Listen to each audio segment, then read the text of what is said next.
भाई मान लीजिए अभी 25-30 सीट इनकी और आ जाती है इंडिया गठबंधन की, तो ये सरकार बना रहे होते, 40 सीट आ जाती है आगे, ठीक।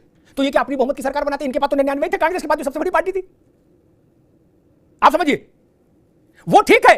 लेकिन 244 सीट वाली भाजपा बोले मोदी को सरकार नहीं बनानी चाहिए। कांग्रेस को क्या अधिकार है भाषण देने का? आपने तो 40 साल से 272 देखे ही नहीं कैसे होते हैं। और सरकार में तो आप रह लिए, नरसिंह राव रहे और 10 साल मनमोहन सिंह रहे, 15 साल इसी 40 साल में रह लिया कि नहीं रह लिया? जब वोट हो रहा था तब इसका खंडन उसी स्तर से क्यों नहीं हुआ जिस स्तर से यह बात कही गई आधे घंटे के भीतर? अरविंद केजरीवाल के बोलने के 30 मिनट के भीतर 3 स्तर से खंडन आया, अमित शाह जी का, राजनाथ जी का, नड्डा जी का, कि मोदी जी ही प्रधानमंत्री बनेंगे। तीनों ने आधे घंटे में कर दिया खंडन। उसके बाद बात आगे बढ़ी नहीं। लेकिन उसी समय जो अरविंद केजरीवाल ने दूसरी बात कही थी, अरविंद सिंह जी, वो ये कही थी कि योगी हटा दिए जाएंगे। वही 3 ट्वीट में अगर ये लाइन भी जोड़ दी, तीनों जोड़ देते तो बात ही खत्म नहीं हो जाती। नमस्कार दोस्तों, एक वापस से नए डिबेट वीडियो में आप सभी का स्वागत करता हूं। मेरा नाम है गौरव और आप देख रहे हो गोलू रिएक्शन टीवी। दोस्तों एक बार फिर से वरिष्ठ पत्रकार अमिताभ अनुत्री जी का डिबेट वीडियो लेके आ चुका हूं। और दोस्तों आज के वीडियो में अमिताभ अनुत्री जी ने बहुत ही अच्छा विश्लेषण किया है। जिस तरह से योगी आदित्यनाथ जी को जो है हटाने से लेकर यूपी के सीएम पद से हटाने को लेकर जो अफवाहें चली है, चर्चाएँ चली, उसको लेकर आज अमिताभ जी ने बहुत अच्छा विश्लेषण किया है कि जब अरविंद केजरीवाल ने ये बात कही थी कि जो है मोदी जी पीएम नहीं रहेंगे और योगी जी भी हटा दिए जाएंगे, तो मोदी जी का जो है खंडन तो बहुत जल्दी आ गया, लेकिन योगी जी के बारे में कोई मतलब खंडन नहीं किया गया इनके पार्टी के अध्यक्ष की तरफ से। वहीं आरएसएस को लेकर किस तरह की बातें बोली गई कि हमें उसकी ज़रूरत नहीं है या जो कुछ भी है, सारी चीज़ों पे अमिताभ अनुत्री जी ने बहुत ही सटीक विश्लेषण किया था। दोस्तों आज का वीडियो बहुत ज़्यादा ज़बरदस्त होने जा रहा है। आप सभी से रिक्वेस्ट है वीडियो पूरा देखिएगा। चैनल पर पहली बार है चैनल को सब्सक्राइब करिएगा, इस वीडियो को व्हाट्सएप के माध्यम से ज़्यादा शेयर कर दिए। चलिए वीडियो को चलते हैं। जब केजरीवाल ने बात कही थी तो समझ में आता था चुनाव चल रहा है, वोट हो रहा है, ये सब चलेगा, हर वो बात कही जाएगी जिससे किसी को लाभ हो किसी को हानि हो। लेकिन अब तो चुनाव हो गया, अब तो सरकार बनने जा रही, शपथ ग्रहण के कार्ड बट गए। तब ये बात क्यों उठी महाराष्ट्र से कि योगी को बदलने की कोशिश कर रहे हैं कुछ लोग? कुछ इसको ऐसे बोल रहे, कुछ लोग इसको और तीखा कर देते कि कुछ साजिश कर रहे हैं कुछ लोग। बार बार ये बात क्यों आ रही? चूंकि अब बहुत सारे लोग ऐसे भी हैं जो कह रहे हैं कि भाई साहब कहीं ना कहीं कुछ ना कुछ तो हो रहा, वरना बार बार ये महीनों से ये विषय क्यों चल रहा है? अरविंद सिंह जी, भाजपा का प्रदर्शन राजस्थान में उत्तर प्रदेश से ज्यादा खराब रहा। राजस्थान वाले से तो इस्तीफा नहीं मांग रहा कोई, ना उनकी कोई चर्चा हो रही। बिहार में भी भाजपा का प्रदर्शन बहुत खराब रहा। 2 डिप्टी चीफ मिनिस्टर हैं, वो तो इस्तीफे की कोई बात नहीं चल रही हवा में भी। उत्तर प्रदेश में क्यों? और ये तो प्रदर्शन तो अभी सामने आया, ये तो भर चुनाव चली, यही बात क्यों?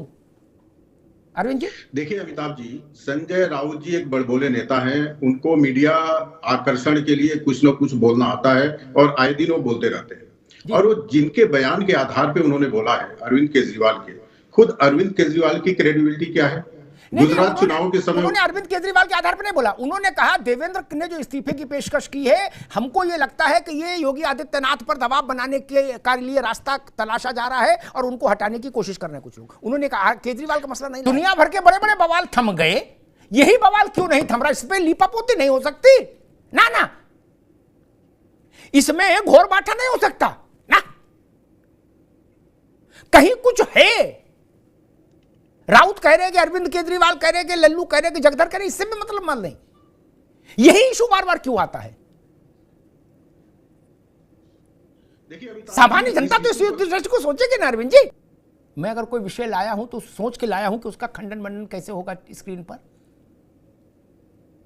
भर चुनाव इस बात का खंडन नहीं हुआ। जब वोटिंग खत्म हो गई तो नड्डा ने इसका खंडन किया, जेपी नड्डा ने। जब वोटिंग खत्म हो गई, भर चुनाव इसका खंडन क्यों नहीं हुआ?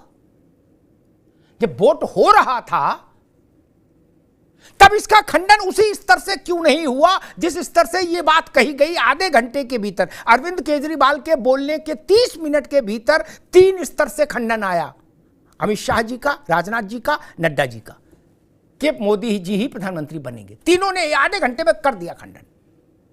उसके बाद बात आगे बढ़ी नहीं। लेकिन उसी समय जो अरविंद केजरीवाल ने दूसरी बात कही थी, अरविंद सिंह जी, वो ये कही थी कि योगी हटा दिए जाएंगे। वही 3 ट्वीट में अगर ये लाइन भी जोड़ दी, तीनों जोड़ देते तो बात ही खत्म नहीं हो जाती। आधा खंडन क्यों? पूरे कर देते। जब करने ही था तो पूरे कर देते, नहीं तो ये विषय नहीं बनता आगे के लिए। ये एक बड़ा विषय है, इसको समझना पड़ा, मुझे लगता है बहुत जरूरी। विजय राठी साहब, ये बात फिर शुरू हो गई कि योगी आदित्यनाथ को हटाना चाहते हैं और ये बात आपके इंडिया गठबंधन की तरफ से आ रही है महाराष्ट्र से। इसके पीछे का मंतव्य क्या है विजय जी? देखिए मैं बताऊं अमिताभ जी, ये अभी की बात नहीं है। अगर हम थोड़ा सा पीछे चलें 2022 में देखें तो 2022 में आप देखिए जब चुनाव आने वाले थे, चुनाव आने से भी पहले मैं आपको बता दूं अमित शाह जी की पसंद केशव प्रसाद मौर्य थे। केशव प्रसाद मौर्य जी जब पीडब्ल्यूडी मिनिस्टर थे तब योगी जी और इनकी बातचीत नहीं थी, काफी समय कोई काम ही नहीं हुआ उस डिपार्टमेंट में। उसके बाद क्या हुआ, जब केशव प्रसाद मौर्य जी के लड़के की शादी हुई तब योगी जी उनके घर गए चुनाव के समय पे। तो पहले से इन लोगों में मनमुटाव था। जब अरविंद शर्मा जी को दिल्ली से यहाँ भेजा गया तब भी इसमें काफी गड़बड़ हुई और उसके बाद मुख्यमंत्री जी भी दिल्ली भागे। तो कयास तो उसी समय लग रहा था कि 2022 में ही ये इनको हटाने वाले हैं। लेकिन बात बढ़ती गई, बात आगे चलती चली गई। ये दो इंजन जिनकी ये बात करते हैं कि डबल इंजन है, डबल इंजन चल नहीं रहे थे, दोनों शुरू से आपस में टकरा रहे थे। अब टकराते टकराते हाल ये हो गया कि जो रिजल्ट इनका निकला, समाजवादी पार्टी और माननीय अखिलेश यादव जी के नेतृत्व में जितना अच्छा प्रदर्शन उत्तर प्रदेश में किया है, अब उसका ठीकरा किसी के सिर तो फोड़ना ही है। अब दूसरी बात यह है कि ये इनका अपना अंदरूनी मामला है। हम लोगों को सही मायने में तो यह कुछ लेना देना नहीं है। हम लोग जो अपनी नीति पे हैं, गरीब आदिवासी पिछड़ा जिसके लिए काम करना और युवाओं को रोजगार, हम उस पे काम कर रहे हैं। विजय राठी जी, एक मिनट रुको, एक मिनट। इतना मामला सीधा नहीं है विजय राठी, इतना मामला सीधा नहीं कि हम लोगों को लेना देना नहीं। अरविंद केजरीवाल आप ही के परिवार में, उनका पूरा लेना देना अपनी पार्टी में क्या हो रहा है इसका उनको इल्म नहीं है, लेकिन इस बात की पूरा इल्म है कि योगी जी के साथ क्या होने वाला है। संजय राउत आप ही के गठबंधन के, आप ही के घर के, उनको भी अपनी उद्धव ठाकरे की चिंता नहीं, उनको योगी आदित्यनाथ की चिंता। जब देश में वोट हो रहा था, उत्तर प्रदेश में मतदान के कई चरण बाकी थे, तब जब ये बात उठी कि योगी आदित्यनाथ को हटाए जाने की साजिश हो रही है, तब उस बात का उतना ही जोरदारी से खंडन होना चाहिए था। राजनीतिक समझ ये कहती है, अन्यथा स्वाभाविक तौर पर उससे होने वाला नुकसान आपको झेलना होगा। जो व्यक्ति चाहता है कि भाई हम इस नेता के अनुयायी हैं, इस नेता के फॉलोअर हैं, वो सोचेगा जब इनको हटाने की बात हो रही तो हम काहे को जाएं। ये सामान्य समझ की बात है। और तीसरी महत्वपूर्ण बात, कहा गया कि विपक्ष ने आरक्षण के मुद्दे पर दलितों को भ्रमित किया। मेरा काउंटर है, प्रतिप्रश्न है कि विपक्ष जब दलितों को मान लें आपके बाद भ्रमित कर रहा था, तो आप दलितों को समझाने क्यों नहीं गए उनके घर? जाना चाहिए था ना। वो भ्रमित कर लिए, आप क्या कर रहे थे? आप चिंतन बैठक में थे कि समीक्षा बैठक में थे? आपको भी जाना चाहिए था। चुनाव में यह तर्क नहीं चल सकता, चुनाव के बाद परिणाम में, कि दूसरों ने भ्रमित कर लिया। जब विपक्षी दल ऐसा भाजपा के लिए कहते थे कि जनता को गुमराह कर लिया, तो मैं उनसे कहता था कि आप क्या कर रहे थे? आप लूडो खेल रहे थे। 2014 में और 19 के दोनों परिणामों में विपक्षी दलों ने कहा कि भाजपा ने जनता को गुमराह कर लिया, अरविंद केजरीवाल से लेकर राहुल गांधी तक। तब भी मैंने यही प्रश्न खड़ा किया कि आप लूडो खेल रहे थे, जब ये गुमराह कर रहे थे आप क्यों नहीं काउंटर करने गए? आज वही बात मैं भाजपा से कहता हूं, भारत की महान जनता को कोई माई का लाल गुमराह नहीं कर सकता, ये जान लीजिए। अगर किसी ने गुमराह करने की कोशिश की तो आपको काउंटर करना चाहिए था। और इन सब के बीच में एक बड़ा प्रश्न ये है कि समाजवादी पार्टी ने जीत कैसे हासिल की, भाजपा की समीक्षा का विषय यह भी होना चाहिए। लोकतंत्र में, संसदीय लोकतंत्र में आप अपने प्रतिद्वंदी से और उसकी रणनीति से भी सजग तौर पर जुड़े रहें। कैसे जीत हासिल की, क्या रणनीति थी, और उसका काउंटर क्यों नहीं कर पाई भाजपा?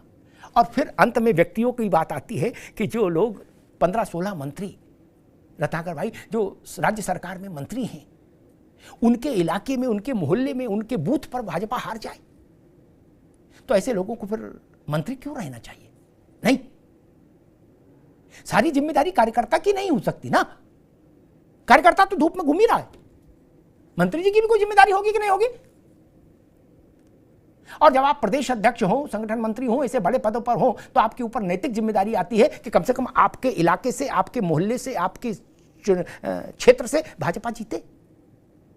वहां से भी हार जाए तो समस्या पैदा होती है। इंडिया गठबंधन, जो खुद कई दलों का एक समन्वय है, वो नरेंद्र मोदी को सलाह दे रहा है कि आपको इसी सरकार का नेतृत्व नहीं करना चाहिए। ये सियासत ही तो है भाई। मान लीजिए अभी 25-30 सीट इनकी और आ जाती है इंडिया गठबंधन की, तो ये सरकार बना रहे होते, 40 सीट आ जाती आगे, ठीक? तो ये क्या अपनी बहुमत की सरकार बनाते? इनके पास तो 99 थे, कांग्रेस के पास जो सबसे बड़ी पार्टी थी। आप समझिए, वो ठीक है, लेकिन 244 सीट वाली भाजपा बोले मोदी को सरकार नहीं बनानी चाहिए। क्यों भाई? और ताकि अपने एक चीज मैं याद दिला दूं, शायद लोगों को स्मरण नहीं हो, ताकि साहब सुन लो, आगे काम आएगी। अभी तो बहस चलेगी राठी साहब आपके भी। 1984 अंतिम वर्ष था। रत्नाकर भाई आप भी सुन लीजिए, आपके काम आएगी विपक्षियों से लड़ने में ये बात। 1984 भारत के इतिहास में अंतिम वर्ष था जब कांग्रेस को 272 यानी बहुमत के बेंचमार्क या उससे अधिक सीटें मिली। ठीक, 414 मिली थी।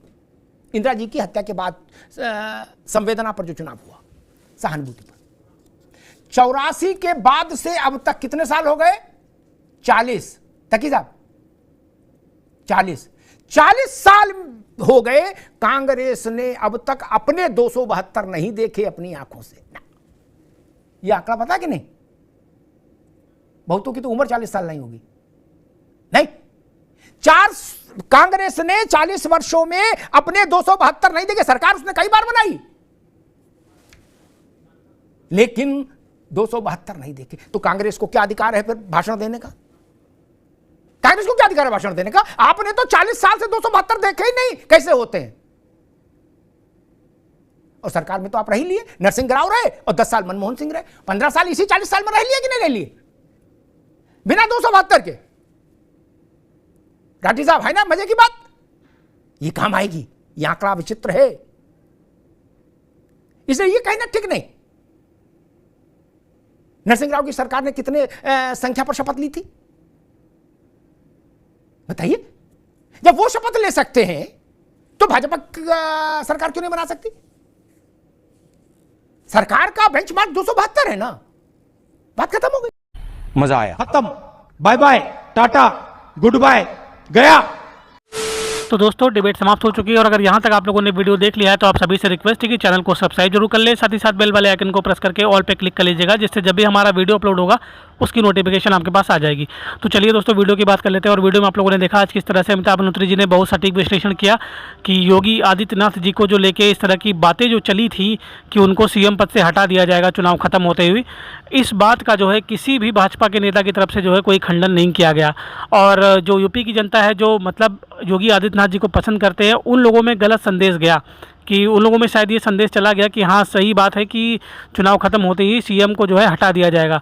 वहीं दोस्तों अभी जो संजय राउत है वो भी यही बातें बोल रहा है, क्योंकि जो मुख्यमंत्री हैं महाराष्ट्र के, उन्होंने अपने इस्तीफे की पेशकश की है। इसको लेकर और अफवाहें जो है गर्म हो गई कि ये योगी आदित्यनाथ जी को जो है दिखाने के लिए किया जा रहा है। दोस्तों वीडियो आपको कैसा लगा कमेंट के माध्यम से अपनी प्रतिक्रिया जरूर दीजिएगा। इसी तरह के वीडियो आपको हमारे चैनल पर आगे भी देखने को मिलते रहेंगे।